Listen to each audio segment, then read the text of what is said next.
Thank you, Mr. Ambassador, members of the Cabinet, members of Congress, all of tonight's honorees, and all of you who've come from near and far. It is deeply humbling for me to stand here tonight with all of you on this extraordinary day as we celebrate 70 years of Israel's independence.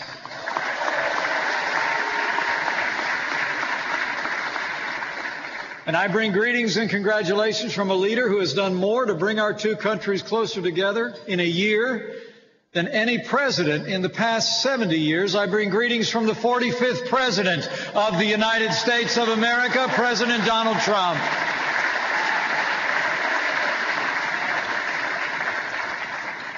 And Mr. Ambassador, it is my distinct honor to accept this unique recognition from the State of Israel for President Donald Trump, a man who I believe is the greatest defender the Jewish state has ever had, sitting in the Oval Office.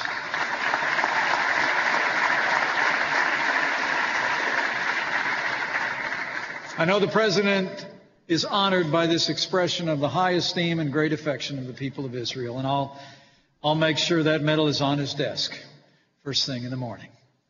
The President asked me to be here tonight because, as you are all no doubt aware, earlier today, the First Lady underwent a long-planned medical procedure, and I'm pleased to report the procedure was a success, and Melania is already on the mend.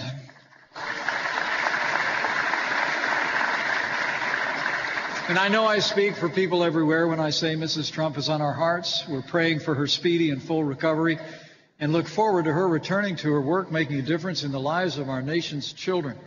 As people across the country and this world have come to appreciate, Melania Trump is a remarkable woman, and the United States of America is blessed to have her as our First Lady. So get well soon, Melania. We gather here to celebrate nothing less than a miracle of history. The day when the Jewish people ended the longest exile of any people anywhere and reclaimed a Jewish future and rebuilt the Jewish state. As we look at Israel today, it's extraordinary to behold all the progress she's made and the example she sets. The truth is, today, the modern state of Israel is not just 70 years old. Israel is 70 years strong, and the world marvels at her strength.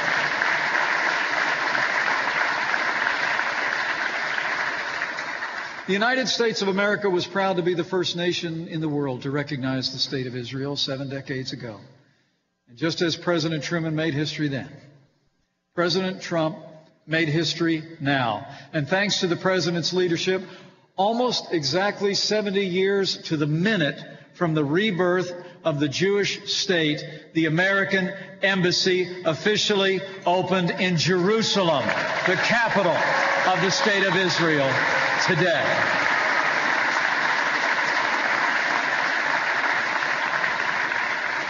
It was just over 5 months ago, on December 6th, our president officially recognized Jerusalem as Israel's capital, and it was my honor to stand with him on the day that he made that announcement to the world. Today, that recognition became concrete reality. From King David's time to our own, President Trump has now etched his name into the ineffaceable story of Jerusalem. And as the President said just this morning, today is nothing less than a great day for Israel.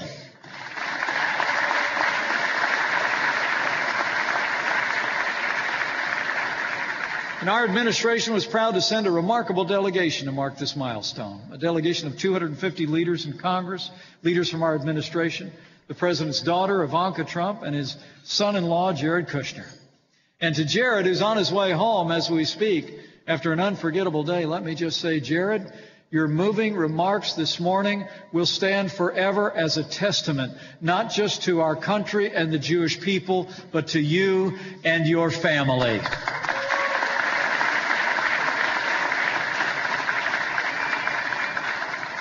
And as Jared said this morning, so I say now, what the world saw in high relief today is when President Donald Trump makes a promise, he keeps it.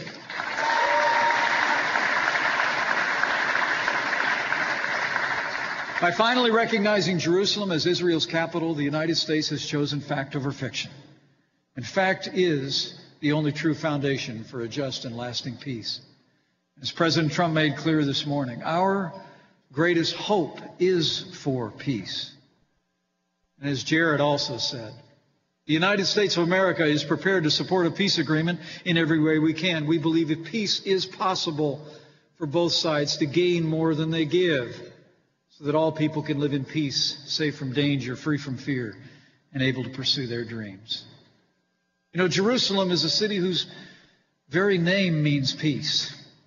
As for me and my family, and for millions around the globe, we pray for the peace of Jerusalem, that those who love her be secure, that there be peace within her walls and security within her citadels. And we will keep praying that until peace finally comes to Jerusalem.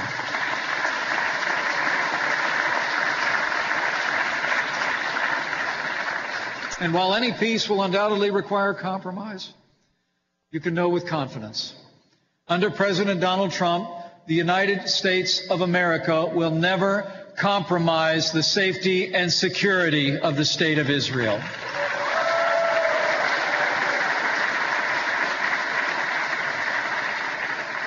Since Israel's rebirth 70 years ago today, there's hardly been a day when the people of Israel have not lived, or have lived without war, or the fear of war, the grim reality of terror.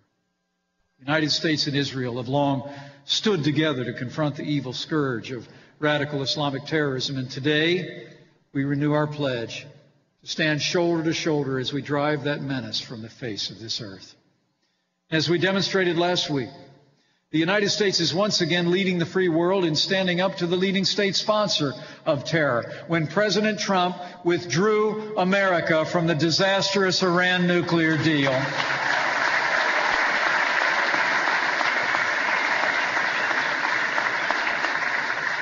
As the President said just a few days ago, the Iran deal, in his words, didn't bring calm, it didn't bring peace, and it never will. In fact, Iran's unprecedented missile attacks on Israel last week only confirmed the President's decision. This dangerous act of aggression only strengthened our resolve. So today, let me assure you all, the United States of America will never allow Iran to obtain a nuclear weapon. That is our solemn promise to Israel and the world.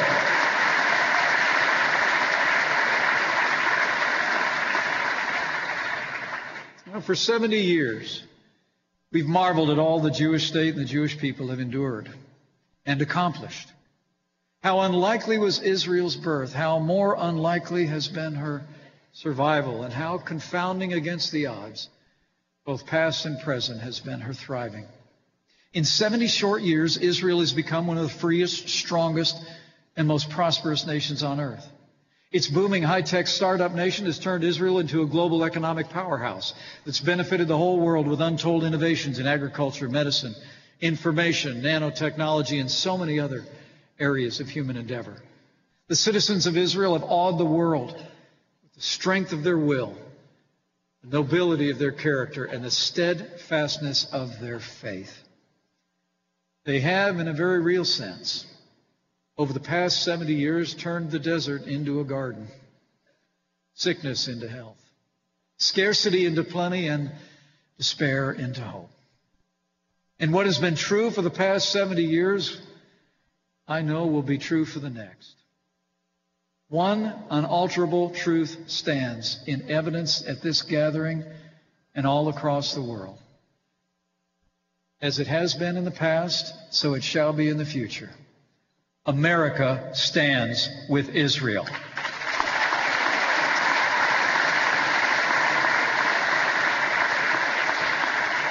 We stand with Israel because her cause is our cause. Her values are our values, and her fight is our fight. We stand with Israel because we believe in right over wrong, in good over evil, and liberty over tyranny. We stand with Israel because that's what Americans have always done. For in the story of Israel, we see the power of faith and the promise of hope. Today and every day, the Jewish state of Israel and all the Jewish people bear witness to God's faithfulness as well as their own. And on this 70th anniversary of Israel's rebirth, I say again, along with Jewish people everywhere, Shehekianu, B'kiyamanu, B'higianu, Lazman Hazeh.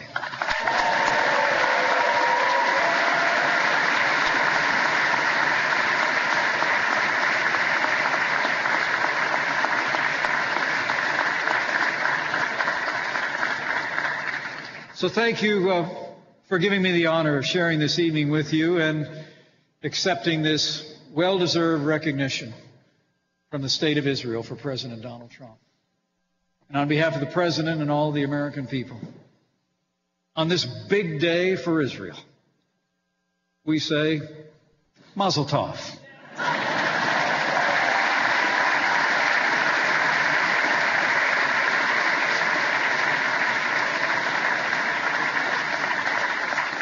It's a day of celebration, so I'll let you get back to it. And I'll leave here today absolutely confident with the unwavering support of all of you, the American people and all who cherish the U.S.-Israel relationship, with the leadership of President Donald Trump in the White House, and with God's help. I know Israel will go from strength to strength. Her first 70 years will just be a glimpse of what's to come. And the United States and Israel will meet our glorious future together. God bless you. God bless Israel, and God bless the United States of America.